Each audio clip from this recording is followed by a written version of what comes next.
माऊली ज्ञानेश्वर माऊली ज्ञानेश्वर माऊली ज्ञानेश्वर माऊली ज्ञानेश्वर माऊली ज्ञानेश्वर माऊली ज्ञानेश्वर माऊली ज्ञानेश्वर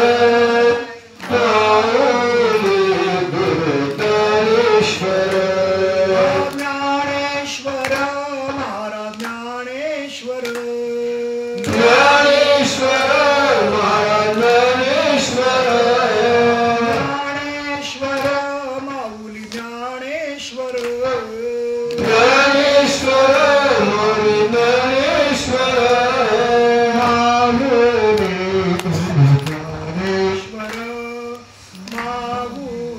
गुरु ज्ञानेश्वर माऊली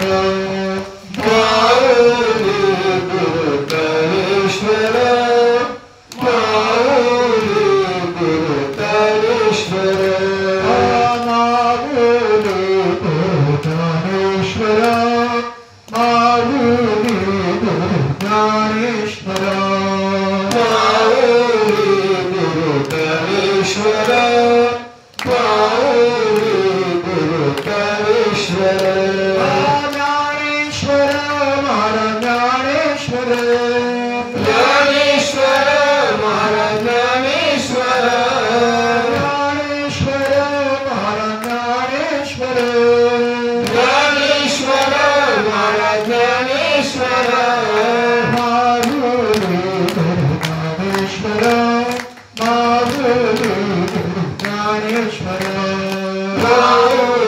गुरु ज्ञानेश्वर माऊली गुरु ज्ञानेश्वर माऊली गुरु ज्ञानेश्वर माऊली गुरु ज्ञानेश्वर माऊली गुरु ज्ञानेश्वर माऊली गुरु ज्ञानेश्वर माऊली गुरु ज्ञानेश्वर ज्ञानदेव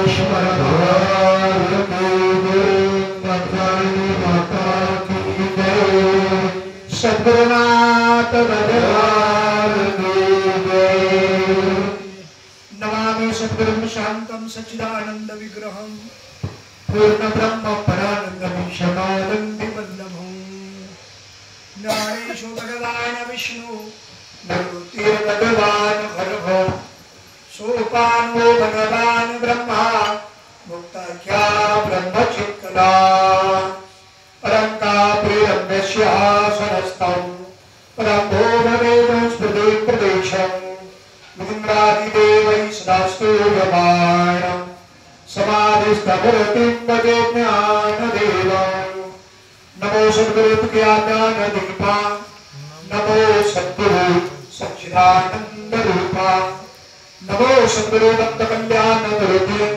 नमो सद्गुरु भास्कर पूर्ण कीर्ति सर्वमंगल मांगल्ये शिवे सर्वार्थ प्रदायिके शरणे त्र्यंबके गौरी नारायणे नमोस्तुते गुरु ब्रह्मा गुरु विष्णु गुरुदेव ईश्वर गुरु साक्षात् परब्रह्म तस्मै श्री गुरवे नमः तस्मै श्री गुरवे नमः तस्मै श्री गुरवे नमः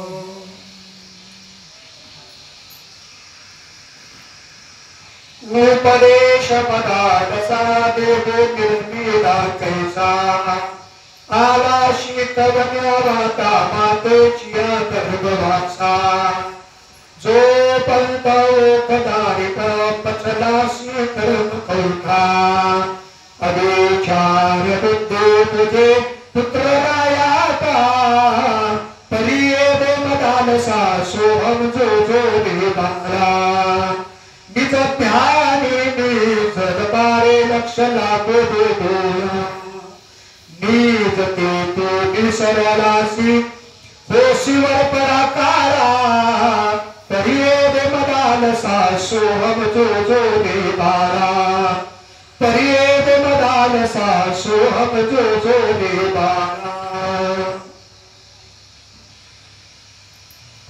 प्रस्तुत प्राप्तस्थानी आणि प्राप्त होईल. भगवान पंढरीश परमात्मा विश्वभावी महाविष्णू अनुभार आहे. जगदवंदनीय जगद्गुरु श्री संत तुकोबार आहे. ग्रामदैवत श्री संत नागेश्वर भगवंताच्या किंबहुना वाजई माता देवीच्या पूर्ण कृपेने समर्थ सद्गुरु सच्चिदानंद कृपा बाबा, रामदास बाबा, नारायण बाबा, रोहिदास बाबा मामे या थोर महात्म्यांच्या कृपाशीर्वादाने वाजई माता देवी मंदिर संस्थान यांच्या संकल्पपूर्तीने आत्मोन्नती आणि विश्वशांती भारतीय श्री गुरु भक्त स्वानंद प्रेमळ मंडळ आळंदी देवांची यांच्या आयोजनातून आपला हा सत्संग आणि चिंतन सप्ताह वडगाव शिंदे किंबहुना काकडे या पुण्यनगरीमध्ये पुण्यभूमीमध्ये वाजई मातेच्या या अधिष्ठानामध्ये एकांत स्थानामध्ये निवांत स्थानामध्ये खऱ्या अर्थानं उपस्थित सर्व आपण साधक बंधू भगिनी आपण या भूमीमध्ये एवढ्या जंगलात इथं बिबट्याचा वावर आहे बरं. मला या निमित्तानं इथं असणाऱ्या विद्यार्थ्यांना सांगायचं आहे आणि उपस्थित सर्व साधक मायबापांना सुद्धा या निमित्तानं सूचना द्यायची. एक खऱ्या अर्थाने निर्जन्य जंगल आणि या जंगलामध्ये वाजई मातेच्या अधिष्ठानामध्ये आपण समर्थ सद्गुरूंच्या कृपेने यावर्षी सत्संग आणि चिंतन शिबिर महंत स्वामी गिरिजानंद सरस्वतीजी महाराज यांच्या प्रेरणेतून आणि भक्तिपरायण सोहम महाराज सोम सरस्वती यांच्या आयोजनातून आपला सत्संग आणि चिंतन शिबिर सप्ताह या पवित्र भूमीमध्ये आयोजित केलेला आहे. या भूमीमध्ये पदार्पण केल्यानंतर आल्यापासूनच आपल्याला जी आपल्या अंतःकरणाची बैठक तयार झाली ती फक्त या वाजई मातेच्या मंदिरात आपण ज्यावेळेला प्रथमतः दर्शनाला गेलो आणि हा संपूर्ण मंदिराचा जो परिसर आपण पाहिला आणि खऱ्या अर्थानं आपल्या सर्वांच्या अंतःकरणातून कार्यक्रम इथंच व्हावा म्हणून सगळ्यांचा जो संकल्प उदयाला आला, आपण सगळ्यांनी जो संकल्प केला याचं कारण इथलं जे वातावरण आहे, आपण जिथं चिंतन करत आहोत, ज्या जागेवर आपण बसलेलो आहोत या जागेच्या संबंधाने सगळ्याची अंतःकरणाची बैठक तयार झाली. एवढाच उद्देशातून हा चिंतन शिबिर काढलेला आहे. ज्यावेळेला पाठीमागे सप्ताहामध्ये कीर्तनाच्या निमित्ताने या मंदिरामध्ये कीर्तन शिबिरच्या निमित्ताने गेलेलं इथं वातावरण पाहिलं आणि एवढ्या प्रसन्न वातावरणामध्ये इथली उपस्थिती पाहिली. त्याच वेळेला त्याच्यातून दृष्टिक्षेपात आलं ही जागा गर्दीची नाही, ही जागा चिंतनाची आहे. जसं आपण हा पहिल्यांदा आरंभीचा पहिल्या वर्षाचा सुरुवातीचा सत्संग आणि चिंतन शिबिर ज्यावेळेला श्री क्षेत्र सुरवंजन पर्वत तिथं पहिला कार्यक्रम आयोजित करताना नेमकी हीच भूमिका सत्पुरुष समोर आलेली होती. कन्नड तालुक्यातील सप्ताह, त्या सप्ताहामध्ये कीर्तन सेवेच्या निमित्तानं त्या सुरवंजन पर्वतावर जाणार आणि तिथं गेल्यानंतर संपूर्ण एकनाथ महाराजांची साधनेची जागा, एकांत ध्यानाची जागा, तिथं भगवान दत्तात्रयांचा साक्षात्कार श्री संत एकनाथ महाराजांना ज्या जागेवर ज्या क्षेत्रामध्ये झाला ते असणारं त्या अनादी काळातलं एक अनादी पंचकोश क्षेत्र जे जगाचे जीवन सूत्र ते असणार सूरभंजन पर्व. तिथं कीर्तनाच्या निमित्ताने गेले तर असे आपले ज्यांना साधन प्राप्त झालेलं नव्हतं, महावाक्याचा मत झालेला नव्हता, ही सगळी प्राथमिक अवस्थेतली मंडळी सत्ता घेऊन तिथे आलेली होती. परंतु त्या परिसराच्या परिचयामुळे त्याने कीर्तन सेवा दिली आणि तिथं गेल्याबरोबर अंतःकरण भाव त्या संबंधाने जागृत झाला आणि तिथंच मनात विचार केला, जर इथं ज्यांना साधन प्राप्त आहे, ज्यांना सद्गुरूंचा महावाक्याचा बोध झालेला आहे, साधन मिळालेलं आहे आणि साधन मिळून साधनावर अरूढ झालेली मंडळी जर या स्थानावर जर आली तर चिंतनाकरता अत्यंत पूरक असणारे ते अधिष्ठान तिथं सुद्धा अंतःकरणामध्ये एक संकल्प तयार झाला आणि त्या शुद्ध भावनेतून उद्देशानं आपण इथं साधना करता विशिष्ट केवळ चिंतन, काय केवळ चिंतन, त्याही सुरुवातीच्या आपल्या सूरबंधींच्या पहिल्या चिंतन शिबिराच्या उद्घाटनाच्या कार्यक्रमातही मी बोललो होतो प्रस्तावनेमध्ये. इथलं कीर्तन सुद्धा चिंतन आहे. इथलं सकाळच्या सत्रातलं, दुपारच्या सत्रातलं, संध्याकाळची कीर्तन हे सर्व चिंतन आहे. डोळे उघडे ठेवून आपल्यालाही चिंतन करता आलं पाहिजे. डोळे बंद ठेवून डोळे झाकून आपण चिंतन करणारी मंडळी आहात, परंतु कुठपर्यंत डोळे झाकून चिंतन करायचे. ज्या प्रबोधाच्या भूमिकेत येऊन उघड्या डोळ्याने चालता बोलता आपल्या वाट्याला आलेलं जे कर्म आहे ते कर्म करता करताही आपल्याला प्रत्येक भूमिकेमध्ये आपण डोळे झाकून चिंतन करू. कधी करू? आपल्याला बसायला वेळ मिळाला पाहिजे, बसायला एकांत सापडला पाहिजे. आपला बरं एकांत या शब्दाचा अर्थ तुम्ही जंगलच समजू नका. एकांत म्हणजे आपल्या प्रत्येकातला एकांत, काय बाकीच्याचा अंत आणि एकाची शुद्धता, बाकीचा पसारा वजा करणं आणि आपल्या मूळ स्वरूपावर आरूढ होणं हा आपल्या प्रत्येकाचा एकांत आहे. विशिष्ट एकांत साधावा लागतो. त्याबरोबर चिंतना करता अंतःकरणाची एकाग्रता झाली पाहिजे. इंद्रिय निग्रह, मनोनिग्रह, इंद्रिय निग्रह, मनोनिग्रह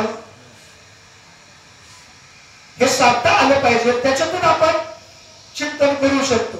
नाहीतर बसलं 1-2 मिनिटं डोळे झाकले का, फोन वाजला का फोन घ्यायचा, हा आलो आलो आलो आलो 5 मिनिटात आलो, दिला मोबाईल घेऊन परत झाकले डोळे, परत फोन आला, हा निघतो 5 मिनिटात निघतो, कशाला बसतो, काय काय होणार आहे बसून. म्हणजे ज्याला आतला आणि बाहेरला वावगा पसारा टाकून बाजूला सारून आपल्याला मूळ स्वरूपात येण्याकरता खऱ्या अर्थानं पहिल्यांदा ग्रंथ चिंतन महत्वाचं आहे. खऱ्या अर्थाने या चिंतनाची एक अंतःकरणाची ग्रंथ चिंतना करता जवळजवळ कोरोनाच्या काळापर्यंत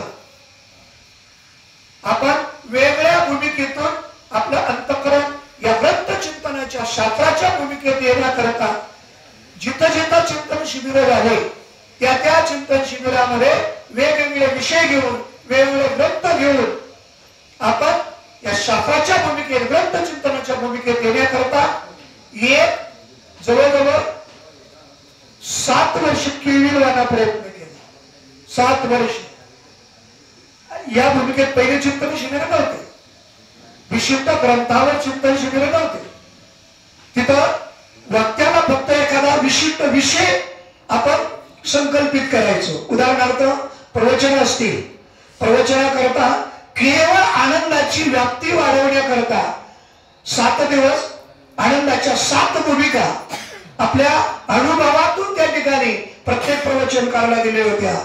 ब्रह्मानंद, स्वरूपानंद, विषयानंद म्हणजे ज्ञानानंद, अद्वैतानंद, अशा 7 भूमिका ज्ञानाच्या चिंतनाकरता अशा वेगवेगळ्या भूमिकेतून. परत काही ठिकाणी संप्रदाय आणि त्या संप्रदायाचे समाजावर होणारा परिणाम असे वेगवेगळे विषय घेऊन आपण एक आपल्या अंतःकरणाची बैठक तयार करण्याचा प्रयत्न केला. शेवटचं आपलं चिंतन शिबिर संपन्न झालं ते सावळी शिर्डी या ठिकाणी, आणि तो चिंतन शिबिराची सांगता झाली. आणि 2 तारखेला 2 मार्चला आपल्या चिंतन शिबिराची सांगता झाली. आणि 20 मार्चला कोरोनाचा पहिला लॉकडाऊन 22 मार्चला तो सुरू झाला. तिथून पुढे कोरोनाचा भाग सुरू झाला. जी अंतःकरण चिंतनाची बैठक तयार झाली 7 वर्षापासून, ज्या अंतःकरणाची बैठक तयार झाली, अंतःकरण वृत्ती शास्त्र चिंतनाच्या भूमिकेत आली, अंतःकरणाची बैठक तयार झाली. आणि त्याच्यामुळे कोरोनाने आपल्याला एवढा उपकार केला. या दृष्टीने बोलतोय की मी चिंतनाच्या दृष्टीने बोलतोय. नाही तर कदाचित तुमच्या अंतःकरणामध्ये त्या कोरोनाच्या दृष्टीने विकल्प जर असला तर माफ करा, बरं आहे का. एवढा असणारा कोरोनाचा काळ समाजाला इतका वाईट गेला. अनेकांचं त्या कुटुंबातून जाणं झालं त्या कोरोनाच्या निमित्तानं. आणि तुम्ही म्हणता कोरोनानं कृपा केली. मी चिंतनाच्या दृष्टीने म्हणतो. आणि त्यातली त्यात चिंतन करणारा जो वागताय काय त्यांच्या दृष्टीने बोलतो. चिंतन करणाऱ्याला फक्त चिंतन करता वेळ मिळाला पाहिजे. आताच चिंतनाला आरंभ करण्यापूर्वीच विषय झाला. कारण या व्यासपीठावर समाजाला मार्गदर्शन करणाऱ्याला चिंतन करण्याकरता वेळ मिळत नाही. हे त्यांच्याच मुखातून आम्ही ऐकलं. कीर्तनच एवढे असतात.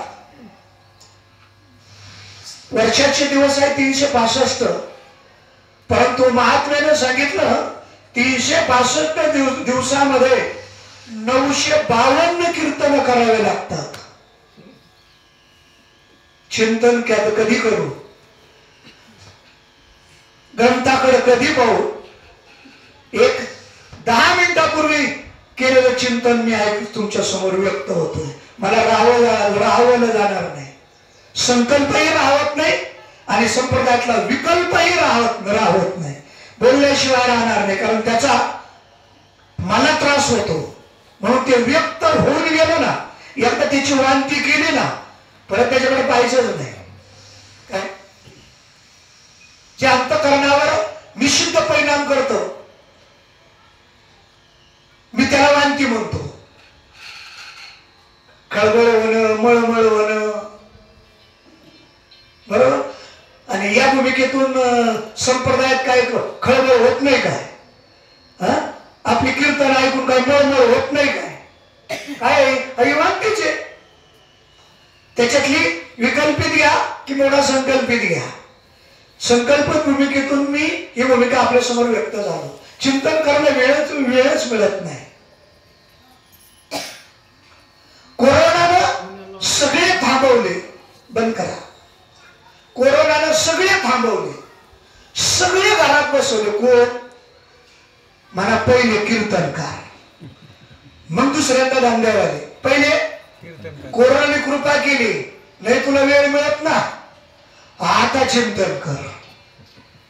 आता ते चिंतनाच्या भूमिकेत येण्याकरता वेगवेगळ्या संघटनेच्या भूमिकेतून हे सगळे कीर्तनकार एकत्रित आले आणि त्यांनी आंदोलनच शासनाच्या विरुद्ध पुकारलं. आता आमचे कीर्तन बंद आहे, आमचा पोटा पाण्याचा प्रश्न तयार झाला, आमच्या उपजीविकेचा प्रश्न झाला. शासनाने विचार करून आम्हाला अनुदान विशिष्ट प्रकारामध्ये जाहीर करावं. त्या काळामध्ये सगळ्या कामगारांना शासनानं कोरोनाच्या काळामध्ये वेतन अनुदान त्यावेळेला जाहीर केलं. फक्त आमचे आमचे कीर्तनकारच राहिले म्हणून सगळ्या कीर्तनकार आम्हाला कीर्तन नाहीत. आता आम्हाला आमची उपजीविकेचा प्रश्न तयार झालाय म्हणून सरकारने आम्हाला अनुदान सुरू करू. त्यांच्या दृष्टीने कोरोनाने कृपाच केली नाही, आशावर कोरोनाने अवकृपाच केली. परंतु तुमच्या आमच्यावर कोरोनानं कृपा केली आणि कोरोनाच्या भूमिकेमुळे खऱ्या अर्थानं आपण या ग्रंथ चिंतनाला आरंभ केला. ग्रंथ चिंतनाच्या भूमिकेत आलो आणि तिथून पुढं पहिला ग्रंथ चिंतनाच्या भूमिकेत येऊन 2021 मध्ये अगदी कोरोनाची म्हणजे शेवटची कडक परिस्थिती महाराष्ट्रामध्ये होती. मंदिराला सुद्धा लॉकडाऊन होता, मंदिर सुद्धा बंद होती. त्या काळात मेटकरी बाबांचा फोन आला आणि नेमकी त्यावेळेला माझी ओपन सर्जरी झालेली. त्याच्या अगोदर सगळे घरीच असल्यामुळे बाबांनी सहज फोन केला, बाबा आपण सगळे आपापल्या घरी आहेत, तर आपण एखाद्या विषयाला घेऊन आपण चिंतन करूया. त्यांच्या भूमिकेतून मला त्या संबंधानं मला माहिती नाही आणि माहितीही नव्हती. त्याने सांगितलं आपण 4-5 जण मोबाईलवर घेऊन आपण चिंतन करू शकतो. तर 1 तास दररोजचा तुम्ही आम्हाला द्या. म्हटलं काही हरकत नाही. आणि त्यावेळेला प्रथमारंभी सुरुवातीला शांतीप्रभू एकनाथ महाराजांचा हरिपाठ चिंतनाकरता संकल्पित केला आणि त्या अभंगावर मुक्त चिंतन होतं. त्याला काय अशी 10 ते 10:30 ते 12 म्हणा, 3:30 ते 5 म्हणा, अशी चिंतनाकरता 7 ते 9 म्हणा, अशी कोणतीच वेळ नव्हती. मुक्त चिंतन, मोकळ्या मनाने चिंतन. भांडणारा जसा एकदा भांडणाच्या भूमिकेत आला का तो मुक्त चिंतनाने भांडतो. हा तशा भूमिकेतून मुक्त चिंतन त्यावेळेला सुरुवात झाली. दररोज 1 तास एक अभंग, जवळजवळ 4 दिवस 5 दिवस त्या अभंगावर चिंतन व्हायचं. मला वाटतं 10 अभंगापर्यंत मी आपल्या सोबत राहिलो. नंतर त्रास सुरू झाला आणि त्याच्यातून मला ऑपरेशन करता ऍडमिट व्हावं लागलं. आणि मग तिथून पुढे मेटकरी बाबांनी सांगितलं आता सुरू झालं आम्ही हे चिंतन. जसं आता आज हे मदालस चरित्र चिंतन करण्याकरता गुरुवर्य पोपटराव चकवे हे चिंतन करणार होते, परंतु परिस्थिती तयार झाली, त्यांना या कार्यक्रमातून जावं लागलं. आणि मग आता संकल्पित केलेलं चिंतन, मग बाबा गेले म्हणून आपण ठरवलं हे चिंतन आपण चालू ठेवूया. त्या भूमिकेतून मेटकरी बाबांनी सांगितलं काय हरकत नाही, आम्ही सुरुवात करून दिली ना, आम्ही आमच्या भूमिकेतून ते चिंतन करू. मग तिथून पुढं जे चिंतन सुरू झालं, शांतीप्रभू एकनाथ महाराजांचा हरिपाठ संपला आणि संपल्यानंतर मग बाबांनी फोन केला, बाबा हरिपाठ आम्ही पूर्ण केला, आता चिंतन करतच राहायचं. आता सगळ्यांची चिंतनाची वृत्ती तयार झाली. आता आम्ही कोणत्या ग्रंथाचं चिंतन करावं असं विचारणा झाल्यानंतर मी बाबांना सांगितलं त्यावेळेला विचार चंद्रोदय दर्शन, कारण पुढं अमृत अनुभवामध्ये विचार संग्रहामध्ये 465 हे जे प्रक्रिया ग्रंथ आहेत, प्रासादिक ग्रंथ आहेत, त्या ग्रंथामध्ये प्रवेश होण्याला एक पूरक वातावरण तयार करणं विचार चंद्रोदय दर्शन या ग्रंथावर चिंतन करा, आपापल्या पद्धतीनं करा.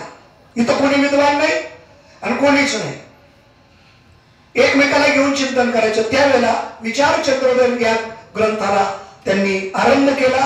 चिंतन सुरू झालं, त्या चिंतनाची व्याप्ती वाढत गेली.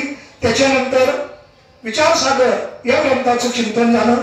परत त्याच्यानंतर दुसऱ्यांदा परत विचारसागरावर चिंतन झालं. असं चिंतन करत करत आपण अमृत अनुभव या ज्ञानोबांच्या प्रासादिक वाणीतला जो ग्रंथ आहे,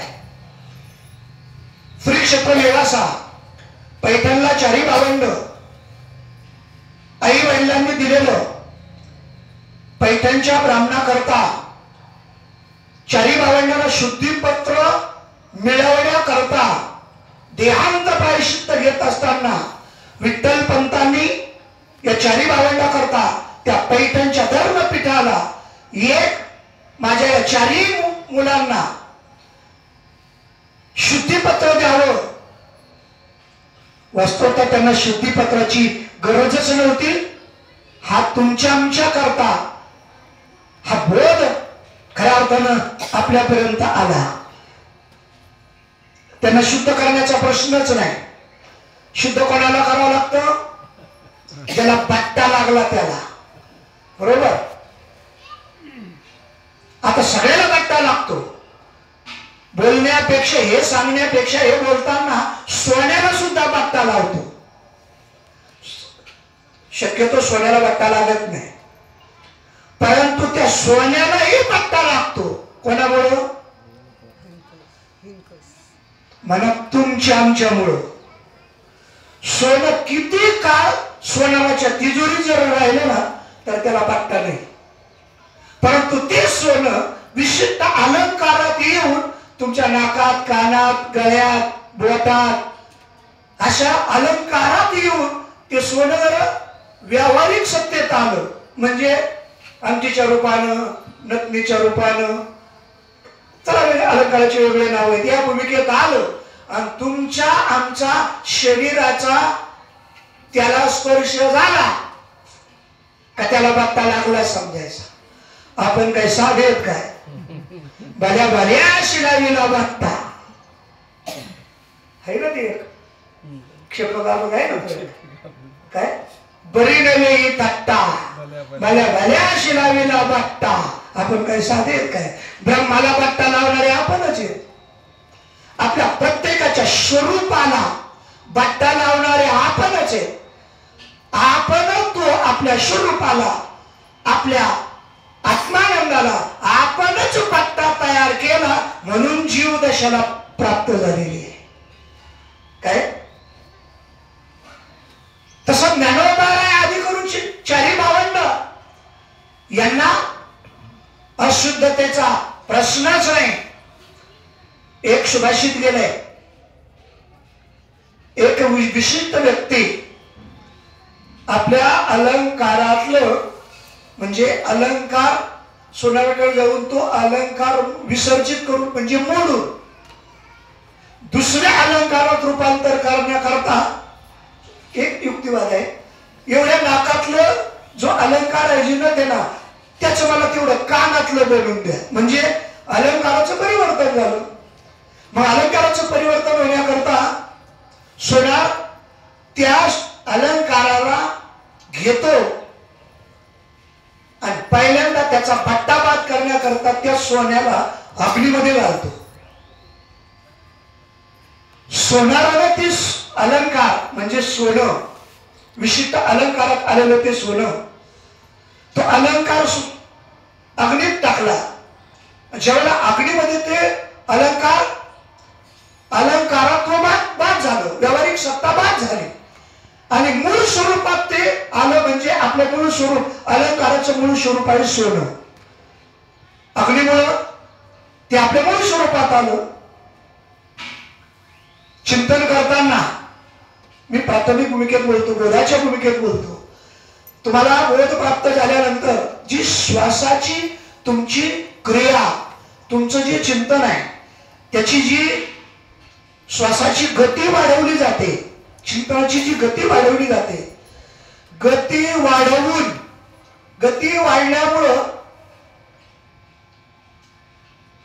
तुमच्या नाभिस्थानी उष्णता तयार होते.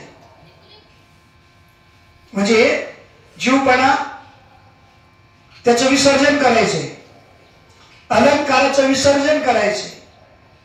त्या अग्नी घातलं का त्याचा व्यावहारिक सत्ता बाद होते, आपापल्या मूळ स्वरूपात जातं. आणि तुम्ही आम्ही चिंतन करताना येतात चिंतनाची प्रक्रिया वाढत गेली, वाढली का आतमध्ये उष्णता तयार होते आणि त्या उष्णतेनं आपण आपल्या या जन्मात म्हणा किंवा मागच्या जन्मात म्हणा जी आपण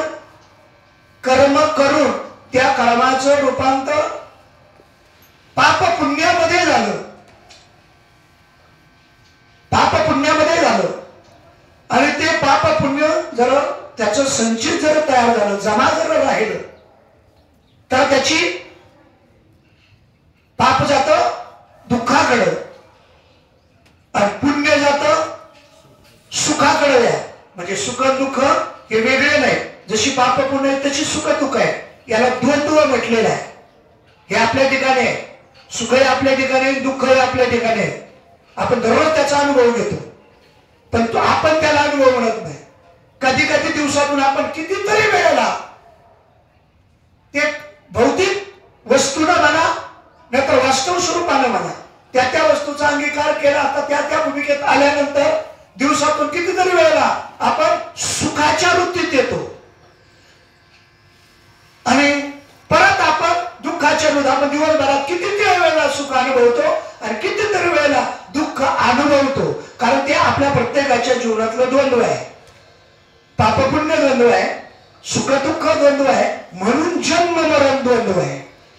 जन्म मरण द्वंद्व हे द्वंद्व जीवाच्या भूमिकेतून द्वंद्व सांगितलेलं आहे. ज्यांच्याकडे जीवपणा आहे त्यांचाच पाप पुण्याशी संबंध होतो. ज्यांच्या अंतःकरणात जीवपणा जीवदशा आहे त्यांच्याच भूमिकेतून सुख दुःख संभवतात आणि ज्यांची जीवदशा आहे त्यांच्याच भूमिकेतून जन्म मरण संभवत. ज्यांची जीवदशा बाधा झाली त्यांना हे द्वंद्व बाधत नाही. काय हे द्वंद्व त्यांना नाही. पाप पुण्य नाही, सुख दुःख नाही आणि जन्म मरण नाही. लागून येते पाप पुण्य अंगा. याचा उपक्रम काय आहे? तुका म्हणे आम्ही झालो अग्निरूप. हे चिंतन आहे. आम्ही मग अग्निकुंडे विजय गातली ती तो अंकुर दशेची मुखली बीज भाजुनी केली नाही आम्हा जन्म मरण नाही.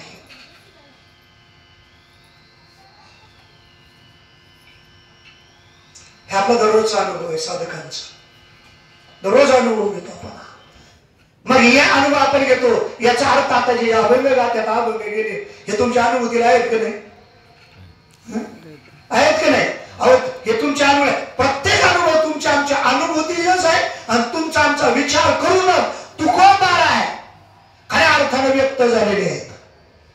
कायदा कोणाकरता तयार झाला? मला आरोपी करता. तुम्ही काय म्हणणार आहे? गुन्हेगारा करता. मग त्याला आरोपी बनवलं कायद्यानंच ना. कायद्याचा विचार करून त्याला बेड्यात ठोकलाय नाही पोलिसांनी. म्हणजे तो कायद्यानं आरोपी गुन्हेगार बनला. तोच गुन्हेगार आरोपी कोर्टामध्ये आपण आपल्याला ठरवलेल्या गुन्हेगारातून मुक्त होण्याकरता तो कुठे जातो? कोर्टात जातो. आणि कोर्टाला का जातो? मला वकिलाचं पोट भरायला. त्याच्याकरता नाही, आपल्याला गुन्ह्यातून मुक्त व्हायचंय. त्याच्याकरता आपल्याला न्याय कोर्टातच मिळेल म्हणून कोर्टात आपण केलेल्या गुन्ह्यातून मुक्त होण्याकरता कायद्यानं कोर्टाकडे न्याय मागायला तो जातो. म्हणजे कोर्ट म्हणजे कायदाच. कोर्टालाही कायद्याप्रमाणे आहे, आरोपीलाही कायद्याप्रमाणे आहे आणि कोर्टात वकील बोलतो वकिलालाही कायद्याप्रमाणे आहे. बरोबर? तसं हे वाङ्मय म्हणा शास्त्र म्हणा कुणाला प्रमाण आहे? म्हणा तुम्हा आम्हालाही प्रमाण आहे. अजून म्हणा व्यासपीठावर टाळाटाळा बोलणाऱ्यालाही प्रमाण आहे. म्हणजे संतांनाही प्रमाण आहे आणि शास्त्र परमात्म्यालाही प्रमाण आहे. कारण परमात्म्याची सिद्धता ही शास्त्रानंच केलेली आहे. म्हणून समाज ऐकून घेतोय. म्हणून समाजाला पटत नाही तरी ऐकावंच लागतं. याला शास्त्र प्रमाण आहे. बरोबर? म्हणजे तिथं जसं प्रमाण शास्त्र आहे कोर्टात जसं कायदा प्रमाण आहे तसं तद्वत तुका म्हणे आम्ही झालो अग्निरूप. आता अग्निरूप झालो म्हणजे तुकोबार आहे ना. विशिष्ट रॉकेल टाकून स्वतःला पिटून घेतलं का? आता आत्महत्या करताना पिटून घेतात ना.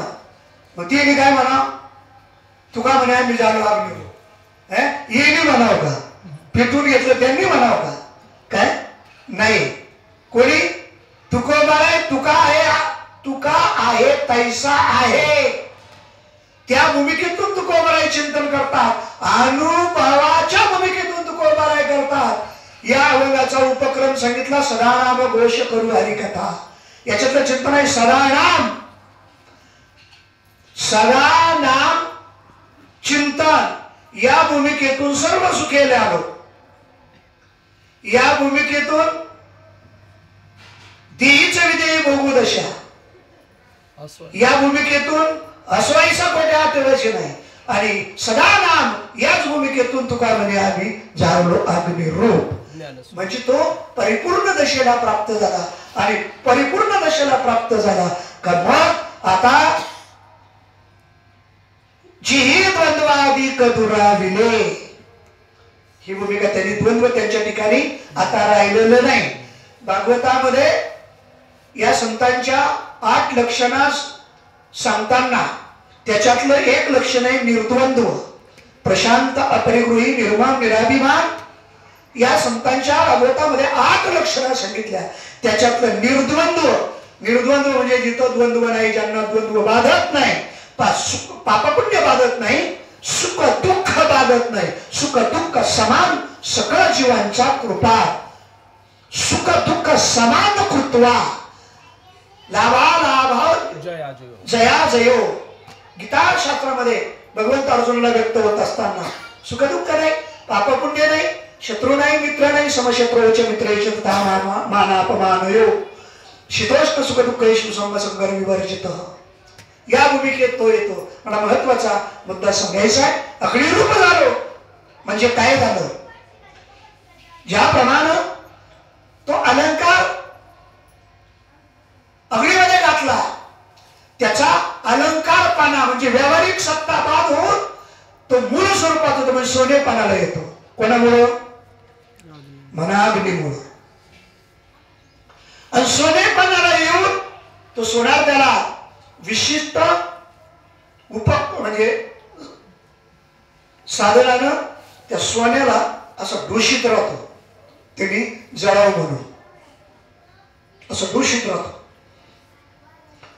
सोन्याला त्याला अग्नीत घालून जळणाऱ्या सोन्याला, सोनं जळत नाही बरं, सोनं शुद्ध होतं, जळत नाही. अग्नीची भूमिका ही शुद्ध करण्याकरता आहे. जळणारं जळत असतं, जळणारं जळून जातं काय, आणि जळणारं जळून गेलं तर खाली स्वरूप शिल्लक राहत असतं. म्हणून कोणताही विधी अग्नी संस्काराशिवाय होत नाही. कोणताही विधी. देवदेव करता ना तुम्ही, काय म्हणलो मी, देवदेव करता ना, त्या मंदिरात जाताना जो देव त्या मंदिरात बसवला तो देव सुद्धा अग्नीत घातल्याशिवाय तो देवपणालाच येत नाही. पहिला तिथं यज्ञ केला जातो, हवन केलं जातं. त्या यज्ञाला अनुसरून त्या त्या धातूचे विशिष्ट न्यास केले जातात, संस्कार म्हणतात त्याला. विशिष्ट न्यास केले जातात त्या मूर्तीचे. म्हणजे मूर्ती बांध पेष्टेला अग्नी. जाऊ द्या, थोडक्यामध्ये तुम्ही आम्ही जागृत पदार्पण केला, लग्न करूनच केला ना.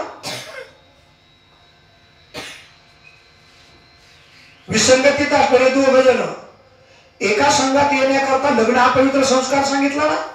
लग्नाने काय केलं, वेगवेगळ्या ठिकाणी, वेगवेगळ्या गावचे, वेगवेगळ्या धर्माचे म्हणणार नाही, परंतु तुमच्या करता वेगवेगळ्या कुळाचे हे दोन्ही विसंगतीत असणारे संगतीत आणले, म्हणजे एकत्रित केले. म्हणून लग्न हा पवित्र संस्कार आहे. लग्न कुठं होतं, म्हणा लॉन मध्ये. तुम्ही दुसरं काय म्हणणार का? ही आजच्या 21व्या शतकातली ही लग्नाची सुधारित आवृत्ती आहे. पुढे चालून लग्न पुढे होतील, लॉनची भूमिका राहणार नाही. आता लग्न आपल्या गावागावात आपल्या दारासमोर करण्याचा भूमिका तरी राहिले का शिल्लक? आता शिल्लकच राहिले. काळ असा येणार आहे पुढं, आपण लॉन मध्ये लग्न करत होतो ना, हे सुद्धा लक्षातच राहणार नाही. अजूनही तो पुढे तंत्रज्ञानानं विज्ञान युगानं आपण लग्न करता कुठं आताच काही चालले आता अवकाशात जाऊन लग्न करायला लागले हेलिकॉप्टर मध्ये विमान ते वर येऊन जातो ते काय काय ते वाहन आहे ते पॅराशूट हा त्याच्यात बदल ते त्याच वर घेऊन जातो अवकाशात त्याच्यातही लग्न झालेले काय आता ही एक दिशा आहे तिला इथून पुढे लग्नाची म्हणजे तशी सुधारणा तेवढ्या पद्धतीने सुधारणा नाही झालेली असेल मी त्याला सुधारणा म्हणणार नाही बरं का तुमच्याकरता बोलतो म्हणजे अवकाशात कसं जावं आम्हाला आणि हेलिकॉप्टर मिळतील का तुम्ही अजिबात विचारच करू नका आम्हाला विमानामध्ये लग्न करता येतील का आता कोणी म्हणेल का कोणी शिल्लकच राहिलं नाही आमची परिस्थिती का कोणीच म्हणणार नाही आपोआप लॉन्चच्या भूमिकेत जाऊन पोहोचले तसे लग्न इथून पुढे अवकाशात लग्न होतील त्याच्या पुढे स्वर्गात लग्न होतील लग्न करायपुरते तरी स्वर्गात जातील लग्न म्हणजे काय कुठं होतं लग्न प्रामुख्यानं लग्न त्या लग्नामध्ये जो होमकुंड बनवला जातो अग्नीला अनुसरून त्याच्यामध्ये हवन केलं जातं उभयंता वधूवरांकडून आणि ते हवन केल्यानंतर यज्ञ फलद्रूप होतो आणि फलद्रूप होऊन मग ते उपाध्याय ज्यांच्या हातून तो यज्ञ झाला मग त्या दोन्हीची गाठ मारतात गवळणीच्या दाढीची गाठ नाही बरं भागवतामध्ये हा अशा वेगवेगळ्या कारणाने जीव बंधनात आला त्याच्यामधलं सोपं सगळ्याच्या अनुभवात इथं आपण शास्त्रचिंतनाच्या बैठकीत गेलो आपण पहिल्यांदा बांधून घेतलं का नाही घेतलं का नाही आपण घेतलं म्हणा नाही तर तिनं घेतलं म्हणा परंतु दोघांनी एकमेकाला बांधून घेतलं का नाही तुम्हाला कोणी बांधलं का तुम्ही बांधून घेतलं आम्ही बांधून घेतलं कोणी बांधलं नाही आम्हाला आम्ही बांधून घेतलो जीवपणा आम्ही जीवदशा आम्ही प्राप्त केली आम्हाला कोणी प्राप्त करून दिली नाही आम्ही प्राप्त करून दिली आम्ही स्वतःहून जीवदशेला प्राप्त झालो बंधनात आलो तिथं सुद्धा अग्नीला अनुसरून एकमेकाला वचन दिलं जातं ते वचन आणि त्या वचनाच्या भूमिका सप्तपदी सांगितलेल्या आहेत त्याला सप्तपदी म्हणतात सप्तपदीनं मग ब्रह्मविधी होतो लग्न म्हणजे काय ब्रह्मविधी हा खरा विधी आहे आपला सगळा अंतर्पाठ धरूनच दान काय सगळा इथं लग्न होत नाही परत आहे का इथं लग्न होत नाही हे लग्नाचा संस्कार नाही कारण दोन्हीच्या मध्ये अंतरपाठ आहे अजून दोन्हीचं विशिष्ट अंतर जे शासनानं सांगितलं ते अंतर अजून बाद झालेलं नाही दोन्हीचं ऐक्य झालेलं नाही याचा अर्थ तो अंतरपाठाचा अजून दोन्हीमध्ये अंतर आहे त्या संबंधाने जागृती दिली जाते भूमीत किती येण्याकरता आणि लग्न घटी समीप नवरा या मंगलाष्टकामध्ये दोघे करावी उभी वाजंत्री बहुगलबलान करणे दृष्टादृष्ट वधू वरान करणे ही भूमिका ही तिथली भूमिका आहे दृष्टादृष्ट वधू वरान करणे दोघे करावी उभी आणि अंतपटा ते धरा ही तिथली भूमिका आहे आता काय खाली धरा लाईव्ह झालं पाहिजे खाली धरा बाजूला सारखा बाजूला बसा लाईव्ह चालू आहे लाईव्ह झालं पाहिजे आता ही आमची भूमिका लग्नात अंतरपाठ खाली झाला हे ग्राफर म्हणते खाली धरा मी म्हणतो धरताच कशाला आता कशाला धरता कशाला दाखवता काय राहिलंय तुमचं हे अंतरपाठ धरायचं काय राहिलंय तुमचं काय अगोदरच अंतरपाठाकडे येताना अगोदरच ते काही ती शिडी काय येडी काय म्हणते ते तिकडं जाऊनच लग्न करून आले आणि कशाला करताय नुसतं प्रदर्शन मानलंय लग्नाचं. काय धर्मत्वांतर मानलं? अजून जरा कडक बोलू का? लग्नाच्या आधी संसार होऊन बसला ना, कशाला धर्मत्वांतर? कोणत्या भूमिका आहेत? लग्न ते नाही, मला महत्वाचं नाही. तिथं सुद्धा आंगणीला अनुसरून, देवाची मूर्ती प्रतिष्ठा आंगणीला अनुसरूनच, तुमचं आमचं लग्न आंगणीला अनुसरूनच, वास्तुशांती आंगणीला अनुसरून, जो जो विधी होईल तिथं अग्नीच साक्षी आहे, अग्नी साक्षी आहे. आणि तुम्हाला आम्हाला स्वरूपाकार होण्याकरता अग्नीच साक्षी आहे. तिथला अभंग दिला, तिथला नाही तो मुसलमानातला नाही, परंतु त्या भावातला अभंग दिला. तुकोबाराने तो भाव अभंगाच्या रूपाने जागृत केला. झाला प्रेत रूप शरीराचा भाव, लक्षेला भाव स्मशानीचा. रडती रात्र दिवस ग्रामक मधुमाया, रडत म्हणती मधर्म हाय हाय. वैराग्याच्या शिणी लागल्या शरीरा. इथं जळून गेलं ते नाही, ती इथं जळून गेलं नाही ती काय. आणि मूळ स्वरूपानं उघडा झाला. काय तुकोबाराचे अभंग गेला अभंग गाथ्यामध्ये. देवाची घरी देवे केली चोरी, देव देव नागवणी केला भिकारी. धावणी या धावा, धावणी या धावा. गावाची नाही जावे, नावाची नाही जावे कवनी या गावा. सभेची चोर होता घरची घरी, अवघे केले वाटोळे फावलियावरी. याला अंडरलाईन करा. त्यांनी माझं सगळं वाटोळं केलं. मी उघडा पडलो, मी उघडा पडलो. माझं होतं नव्हतं ते केलं, मी उघडा पडलो. धावणी या धावा, धावणी या धावा. तुकोबारांचा भाव आहे. मी स्वरूपानं उघडा पडलो, स्वरूपानं उघडा झालो, स्वरूपानं.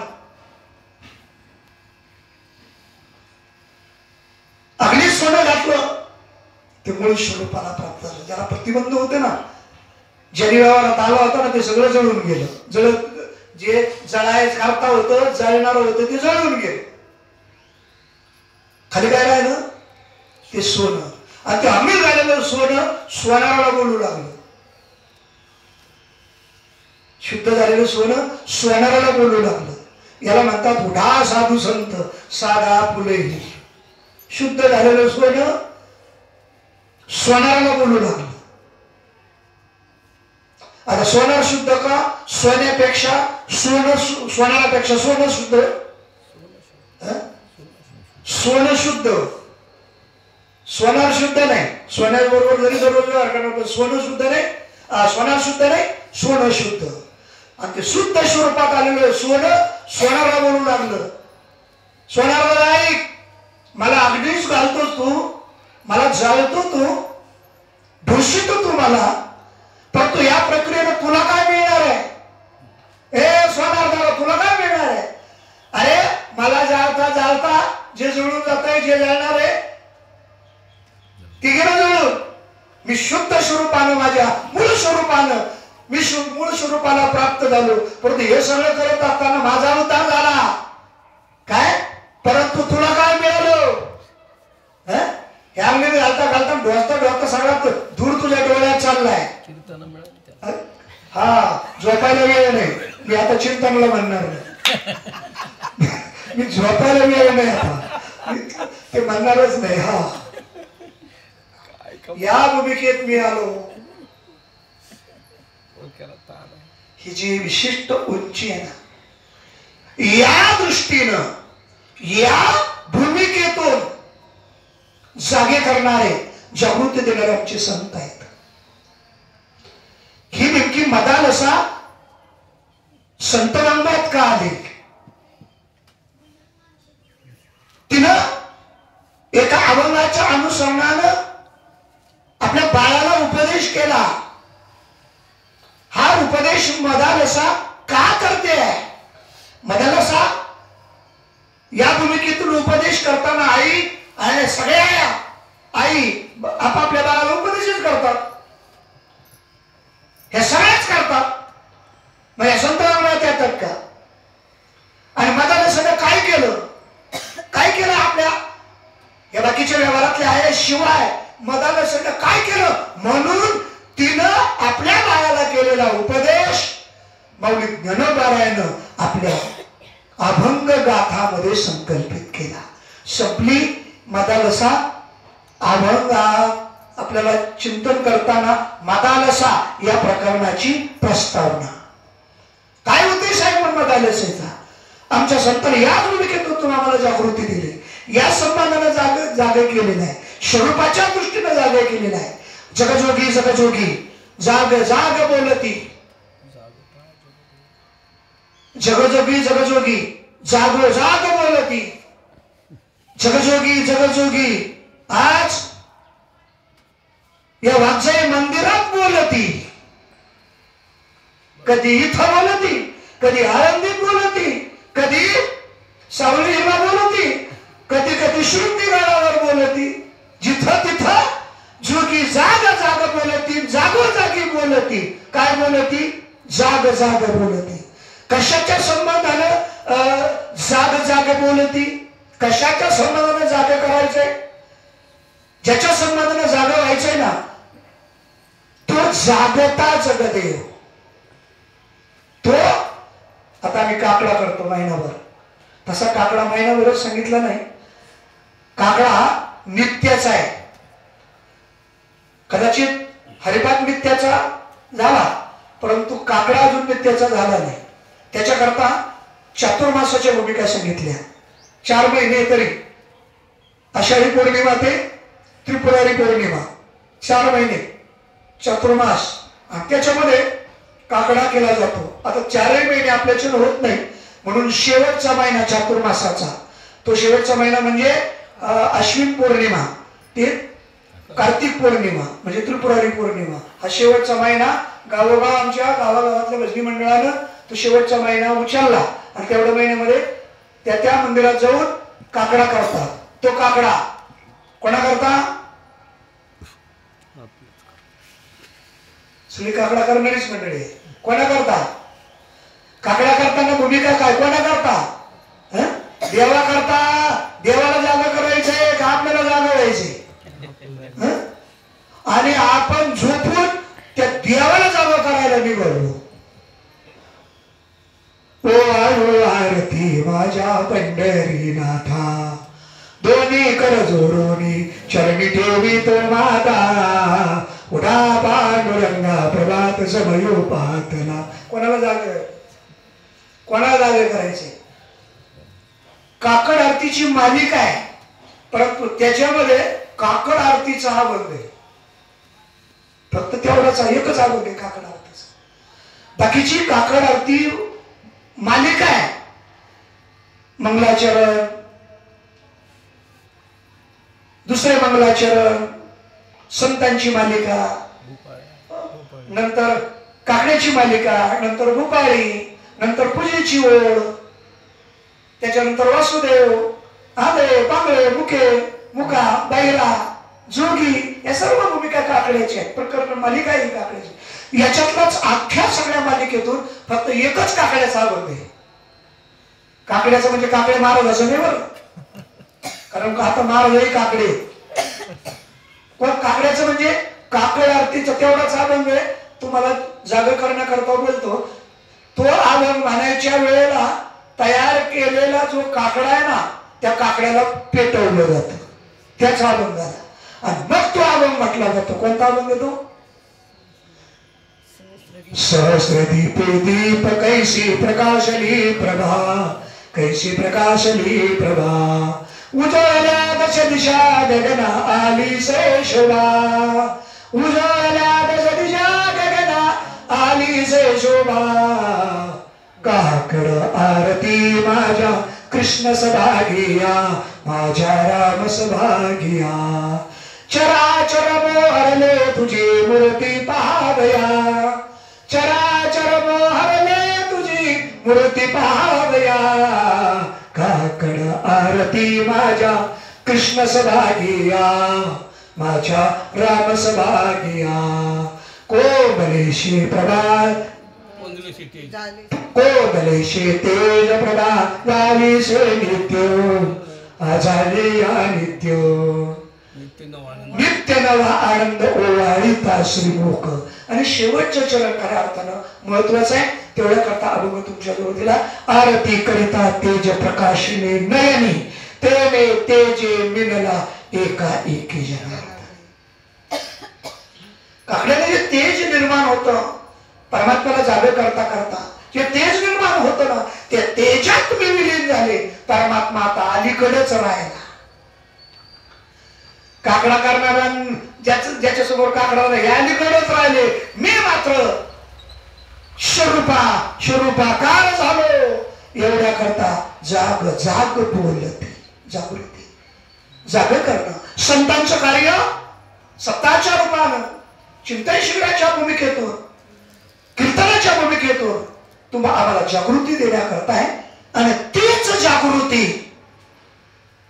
संत वाङ्मयामध्ये ज्ञानोबारायांच्या अभव्य गाथामध्ये ही मतालसा स्वतंत्र प्रकरण मौलिक ज्ञानोबारायानं हे संपादित केलेलं आहे आणि संकल्पित केलेलं आहे. चिंतन करताना ज्ञानोबारायांच्या कृतिक्षेपात मदालसा आली. ही पुराणातली कथा नाही, ही शास्त्रातली कथा आहे. या संपूर्ण मदालसेचे या अभंग गाथ्यामध्ये 3 अभंग गेलेले मदालसेने. मदालसा ही एक स्त्री आहे, परंतु कोणती स्त्री आहे ज्या स्त्रीची भूमिका इथं सांगण्यात आलेली आहे.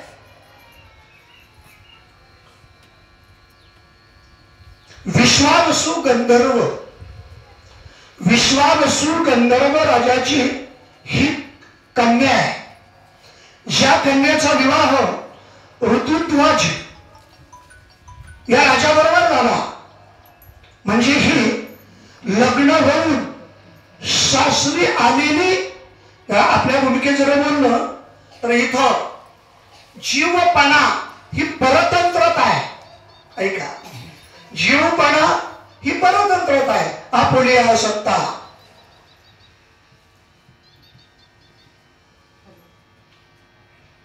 काला सासू असा माझं केले भगवंता. आपुलिया सत्ता स्वाधीनता ते नाही. ही परतंत्र झालेली जीवदशा. काय ही आहे. मी मला असं म्हणते बरं, ही लग्न होऊन मायेच्या कुळाचा त्याग करून सासरच्या कुळाचा स्वीकार करून मायेच्या आई वडिलांचा भाऊ बहिणीचा त्याग करून इकडं पती ननंद सासू सासरे यांच्याकडे एकरूप झालेली मायेचा त्याग करून जी सासरला आली तिला परतंत्र म्हटलेलं आहे. मग आता ती सासरला येताना सासरला जाताना ती रडत जाते का? असं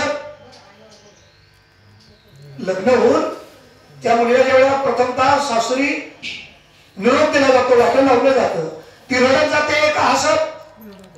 अनुभव निघतो मला. तुम्ही हसत असतात पण तिच्याकडे पाहिलं का? इकडे कोट्यावधी रुपये खर्च करेल लग्न करता, परंतु गाडीत बसताना सासरला जाताना डोळ्यात आसू आल्याशिवाय राहणार नाही. कारण सासरला तिचं जायचंय ना. काळापरत्वे धाबदल सांगितलेलं आहे, परंतु दुःख मात्र तेच आहे. काय काळापरत्वे? पूर्वीच्या काळी बैलगाड्यानं वराड होतं, बैलगाडीनंच त्या मुलीला सासरला जावं लागत होतं. म्हणून त्यावेळेला मुलगी वाटं लावताना बैलगाडी शेवटच्या भूमिकेमध्ये वराड पहिल्यांदा वाटं लावायचं. वराडा जास्त सांभाळायचं नाही, वराडाच्या जास्त पुढे पुढे करायचं नाही, वराडाला जास्त आत व्हायचं नाही आणि बेजार व्हायचं नाही. जेवण खाऊन लगेच वाटं लावून द्यायचं वराडाला. येतं का लक्षात? कारण ते यजमानाला बेजार करीत असतो वराड. म्हणून ते वाटं लावायचं, म्हणून वराड दिलं सगळं काढू. आणि आता उभयंता फक्त वधू आणि वर त्या वधूला सासरी विरोध दिला जातो, म्हणजे वाटं लावलं जातं. ठराविक मंडळी जवळची मंडळी वाटं लावायला असतात. ज्यावेळेला ती वधू त्या सासरला जात असताना गेली नाही, सासरला जात असताना कितीतरी वेळेला आपल्या वडिलाच्या गळ्यात पडते, आईच्या गळ्यात पडते, भावाच्या गळ्यात पडते, चुलत्यांच्या काकांच्या गळ्यात पडते, मामांच्या गळ्यात पडते. परत समजून घालून तिला गाडीत बसवलं तर परत उतरून गळ्यात येऊन पडते. म्हणजे लवकर सासूर वासा भीतो जीव जावंसं वाटत नाही. परत परत माग येते ते तादात्म्य सुटत नाही. एवढ्या भूमिकेतून तिला गाडीत बसवलं आणि गाडी निघाली कुठं? सासरला. तर त्यावेळेला सासरला निघालेली ती वधू मुलगी जरी निघाली त्या मार्गाला नाही लागल्या तिथं तिचं लक्ष कुणकडे असतं? पाठीमाग माहेरकडेच असतं. कन्या सासुऱ्याशी जाय मागे परतून पाहे तैसे झाले माझ्या जीवा. तैसे म्हणजे कैसे? तुका म्हणे पाहिले मागे एवढ्या वेगळ्या अंतराला. माझी परिस्थिती तशी झाली. ती मागच पाहते. पूर्वीच्या काळी तिचं लक्षही माग होतं आणि तिचं तोंडही मागच होतं. जुन्या काळात त्याच्यात सुधारणा झाली. त्याच्यानंतर ती हिरो हंडवर आली. पुन्हा नसन आला हिरो हंडवर. मधल्या काळात सुद्धा नसन आला. परंतु त्याच्या ग्रामीण भागातला विषय. हिरो हंडवर आली. हिरो हंडावर गाडीचं नाव बरं का? हिरो हंडा. त्या गाडीवर पुढे बसलेला हिरो आणि मागे बसलेली होंडा. आता त्या गाडीवर बसलं तर तिचं लक्ष कुठं? लक्ष माहेरकडेच, परंतु तोंड कुणकडं? साधन बदललं ना काळा परत. गाडीत होती तेव्हा गाडी सासरला चालली पण गाडीत बसलेली मुलगी मात्र पाठीमाग माहेरकडे तोंड करून बसली असायची. लक्षही माहेरकडं. त्याच्यानंतर सुधारच्या काळामध्ये ती गाडीवर आली, हिरो हंडावर आली. आता तिचं तोंड कुणकडं? सासरकडे नाही माहेरकडे नाही, दुसरीकडेच. त्याच्यात अजून सुधारणा झाली. ही कुणकडं पाहायला लागलेलं असून माहेरकडं पाहिना आणि सासरकडं पाहिना. म्हणून त्याच्यात सुधारणा केली. 4 व्हीलर लग्नाला यायला लागली. आणि मग आजच्या काळामध्ये ती मुलगी सासरला वापरला लावताना निरोप देताना आता ती सासरला निघाली. तिचं तोंड कुणकडं? म्हणून आता सुधारित काळात तिचं तोंडही सासरकडं आणि तिचं लक्षही सासरकडं. आता ज्या वेळेला डोळ्यातून मंडपातून गाडीत बसताना जे अश्रू आले ना त्या अश्रूतूनच माहेर वाहून गेलं. आता तिचं लक्षही सासरच आहे आणि तोंडही सासरकडे आहे. अशी सासरला गेल्यानंतर तिला वाटेल का आपण परतंत्र आहोत? परतंत्र असं वाटेल? वाटणारच नाही. जी रडत सासरला गेली तिला पुढं माहेरून फोन आला, ताई बाबाची तब्येत बिघडली, शेवटच्या घटका बसतायत, लवकर ये.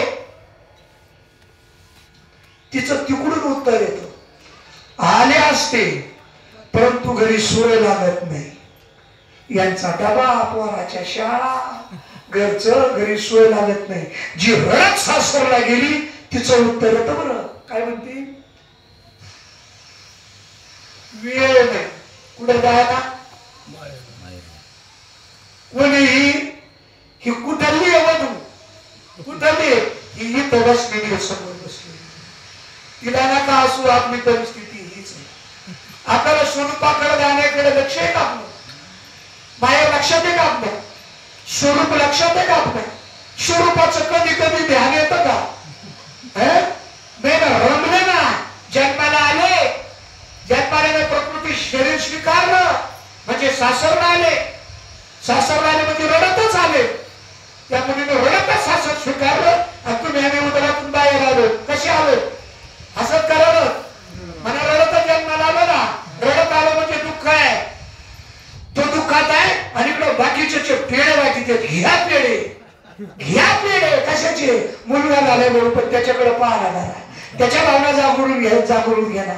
अशा या भूमिकेत असणार बाळ ऐका, त्या बाळाला अनुसरून ऐका आणि केवळ ममत्व या भूमिकेतून नाही तर बाळाच्या दृष्टीने बदलशील आपलं कुळही अगदी चारित्र्य संपन्न या भूमिकेतून कुळ स्वीकारलं आणि त्याच भूमिकेतून ते आपल्या कुळाच्या जतन करत असताना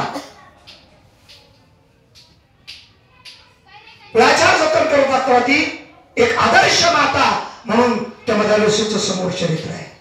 संपूर्ण कदाचित यशोदा देवकी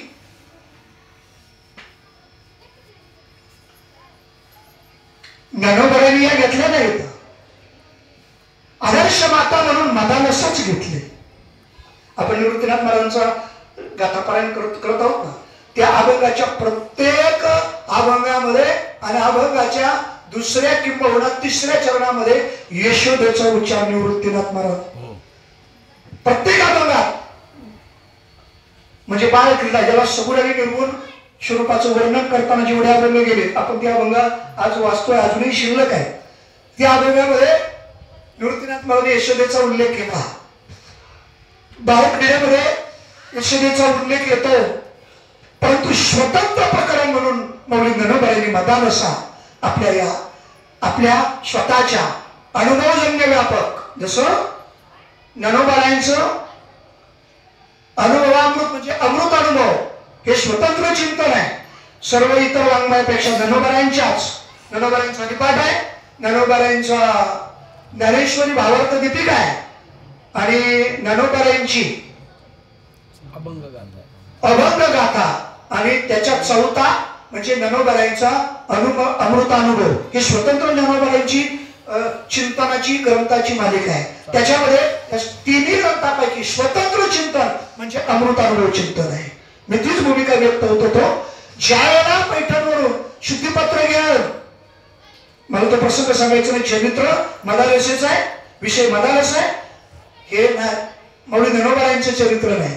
शुद्धीपत्र घेऊन तीर्थयात्रा करत करत गोदावरीच्या काठावरून पश्चिम मार्गाने प्रवास करता करता जिथं गोदावरी आणि प्रवरेचा संगम आहे, ज्याला उल्लेख भावार्थ दीपिका म्हणजे ज्ञानेश्वरीमध्ये महालय म्हणून ज्ञानोबरांनी चिंतन केलेलं आहे.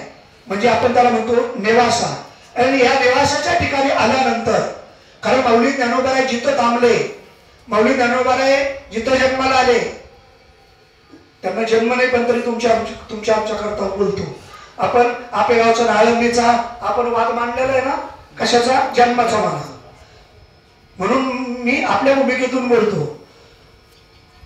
जन्म नाही, परंतु एक आपल्या भूमिकेतून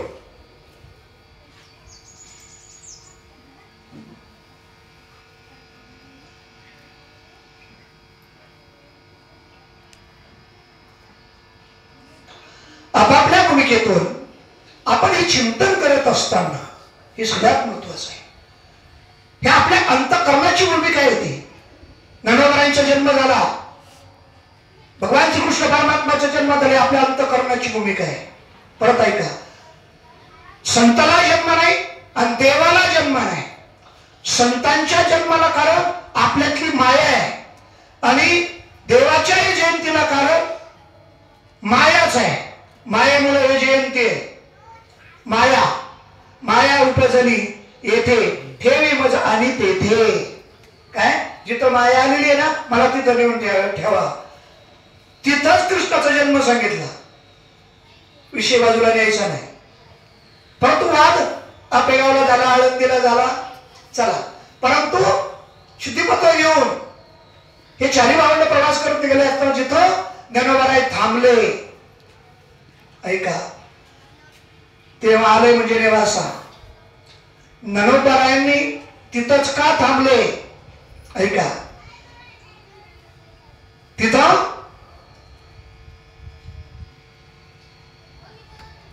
भगवान शंकराचा तिथं एक विशिष्ट शिव लिंग स्थापित झालेली भूमी, पहिली भूमी ती आहे महालय. महालय ही भूमिका देवालय, महालय, हा देव आणि देवच जिथं मंदिराच्या रूपानं थांब हिमालया असे नंबर व्यक्त होतात. आणि तिथं त्या क्षेत्रामध्ये मला पुराणातला प्रसंग सांगायचा नाही, तिथं थांबून ननबाई थांबले, चारी भावंड थांबलंय आणि तिथं पैस खांब आहे. त्या पैस खांबाच्या आधारानं माऊली ज्ञानोबारायांनी ज्यावेळेला गीतेवर भाष्य, गीतेवर टीका केली, 9033 ओव्या तयार झाल्या. 9033 ओव्याचा ग्रंथ तयार झाला. त्याच्यामधल्या 9023 ओव्या पूर्ण झाल्या.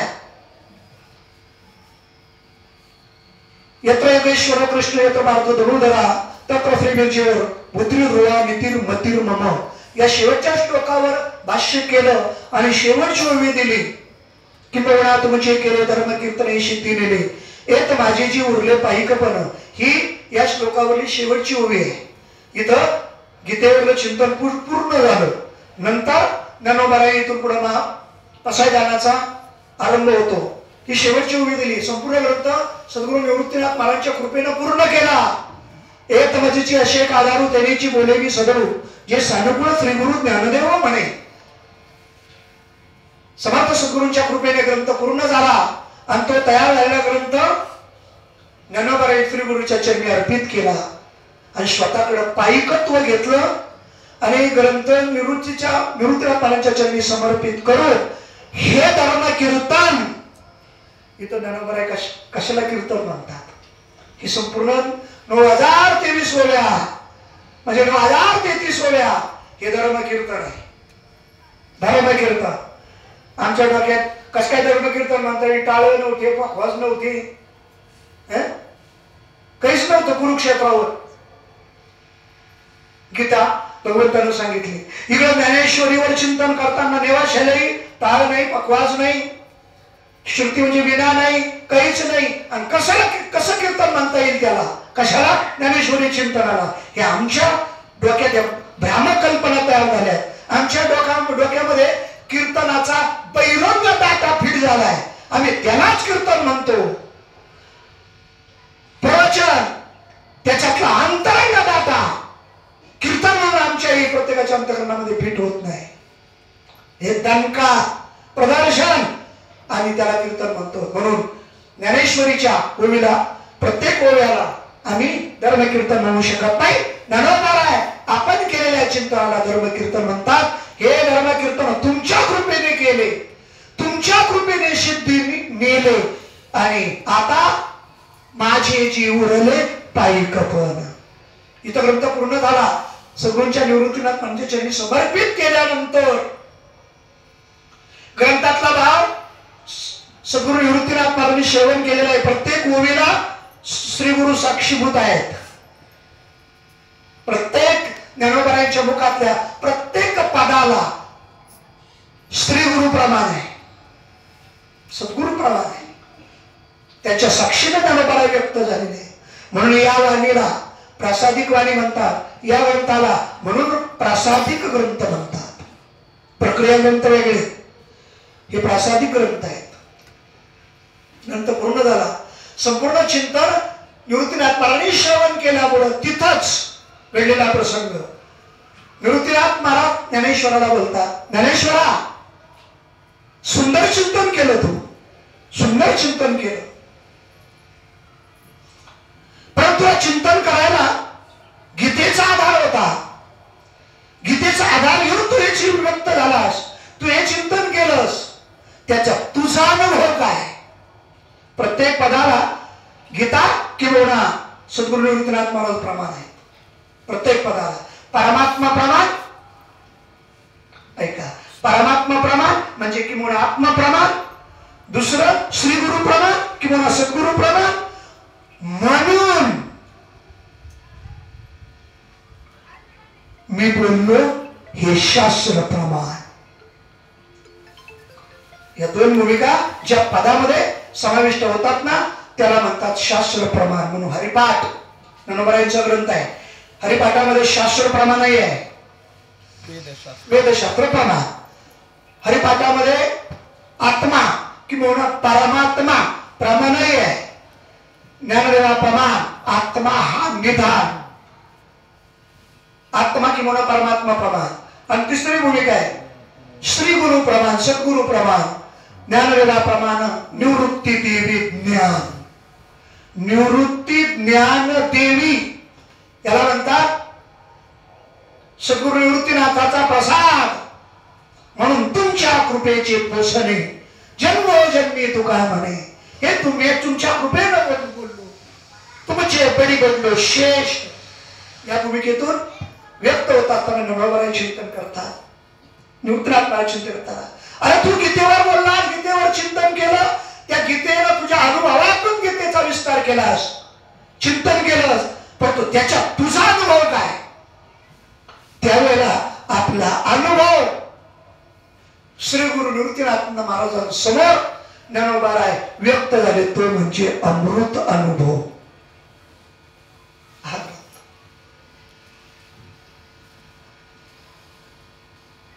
आपल्या अनुभवाचं चिंतन करत असताना असं असणार हे सर्व ग्रंथातलं, खरं ज्ञानोबारायांच्या ग्रंथातला हा कलश ग्रंथ आहे बरं. अमृत अनुभव हा कलश ग्रंथ आहे.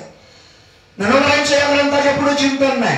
सर्व मराठी साहित्यातला, सगळ्या मराठी साहित्यातला अति उच्च गाभा म्हणजे खऱ्या अर्थानं अमृत अनुभव आहे. हे अमृत अनुभव पूर्ण झालं. आपला अनुभव निवृत्तीनाथ महाराजांवर व्यक्त केला. ज्ञानोबाराय व्यक्त झाले आपल्या अनुभवातून अमृत अनुभवाच्या रूपानं. असं असणार हे अति उच्च कोटीतलं शास्त्र तत्वज्ञान अमृत अनुभव.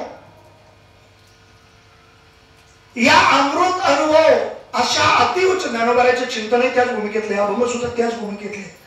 कीर्तनकार अजूनही घाबरतात या अभंगाला, अजूनही.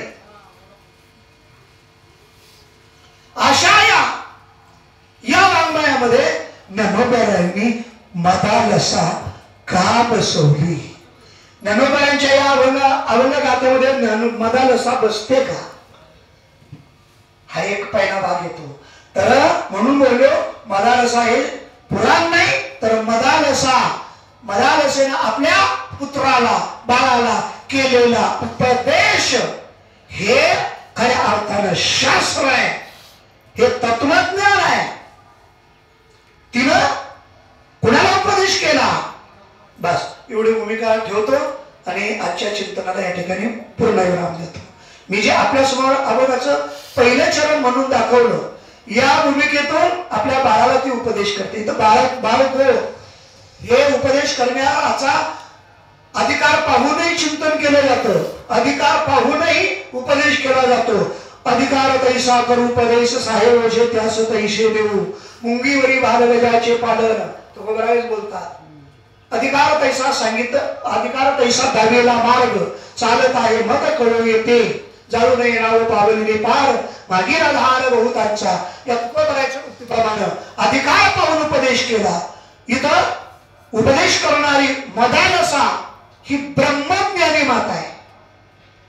ऐका, क्षत्रिय ब्रह्मनिष्ठ आणि कृपाळू या त्रिपुटी जिनं साधलेले आहेत ती असणारी माता, ती असणारी माऊली. आणि त्या मदालसाच्या अंतरंग सिद्धांतापर्यंत जात असताना ही केवळ व्यक्ती लक्षणा नाही. ऐका, केवळ बाळाला उपदेश करणारी व्यवहारातली सत्ता घेऊन जे उपदेश करते तिला आई म्हणता येईल. पण तो मदालसा आई, इथं ही भूमिका कोणत्या भूमिकेतून सांगितलेली आहे. आई म्हणजे जिव्हाळा, कृपाळूपणा आणि दयाळूपणा. या भूमिकेतून माता या भूमिकेला अंडरलाईन केली. माऊली ज्ञानोबारायांचा आळंदीवरून पालखी सोहळा, पंढरपूरच्या पालखी सोहळा प्रस्थान झाल्यानंतर त्या पालखी सोहळ्यामध्ये जे जे वारकरी आहेत ते एकमेकाला काय म्हणतात, माऊली.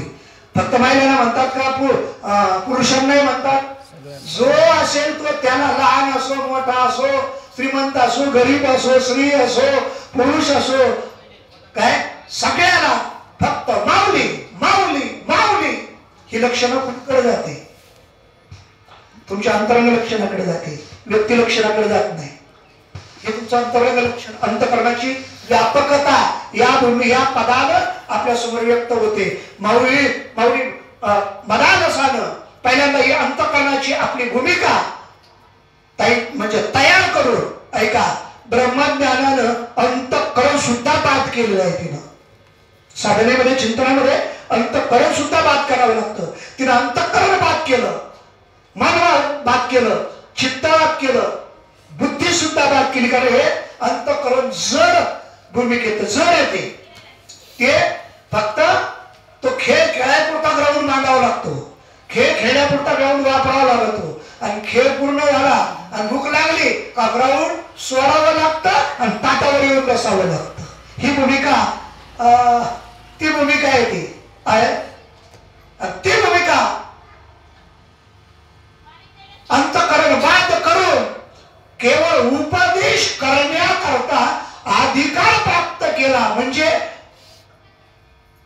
वास्तव भेद, बर का, वास्तव भेद आणि कल्पित भेद आणि वास्तव अभेद ही भूमिका मदालसाने स्वीकारली.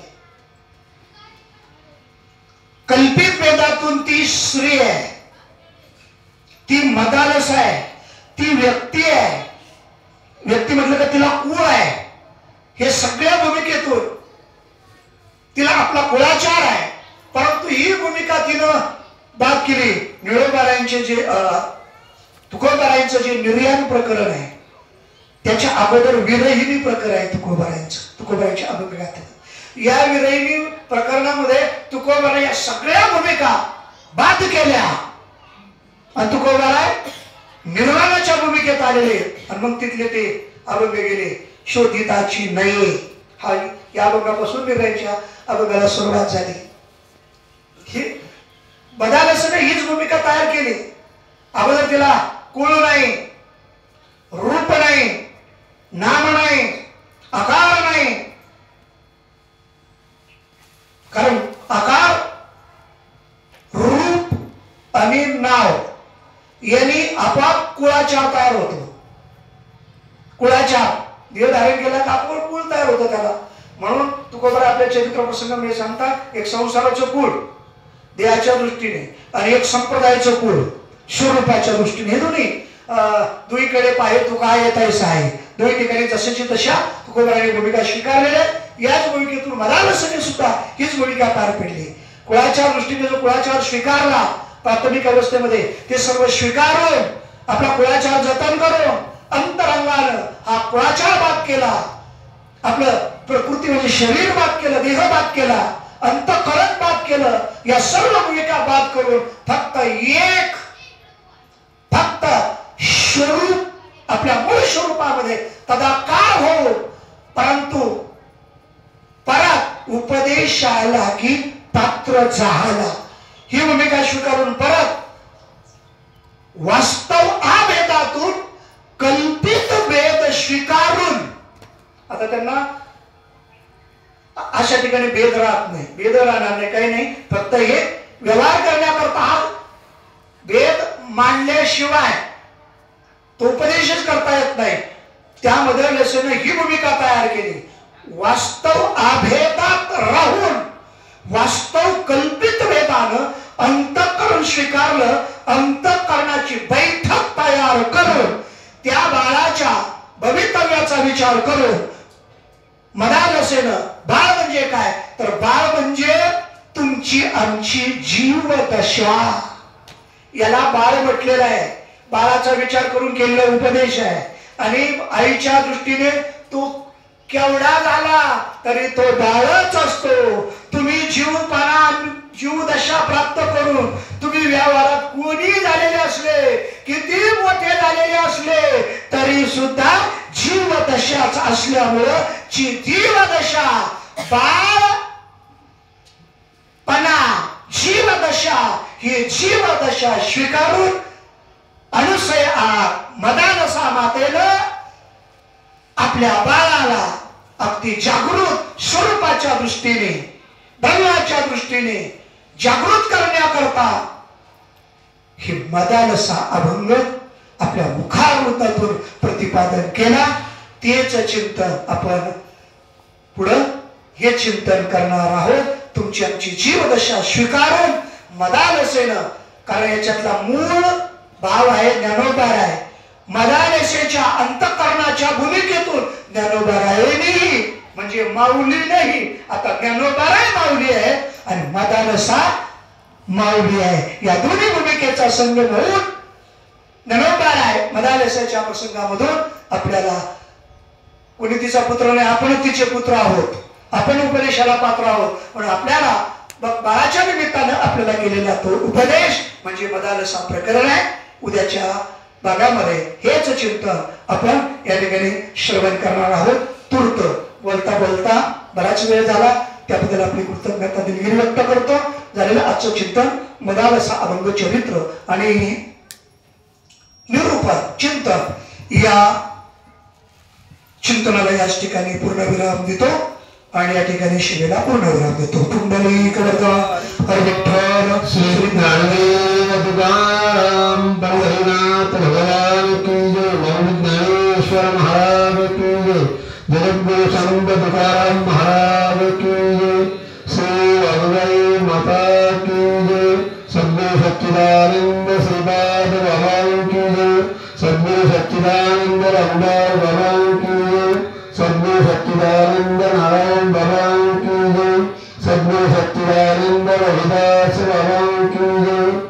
अवधूत चिंतन श्री गुरुदेव दत्त गोपाल कृष्ण भगवान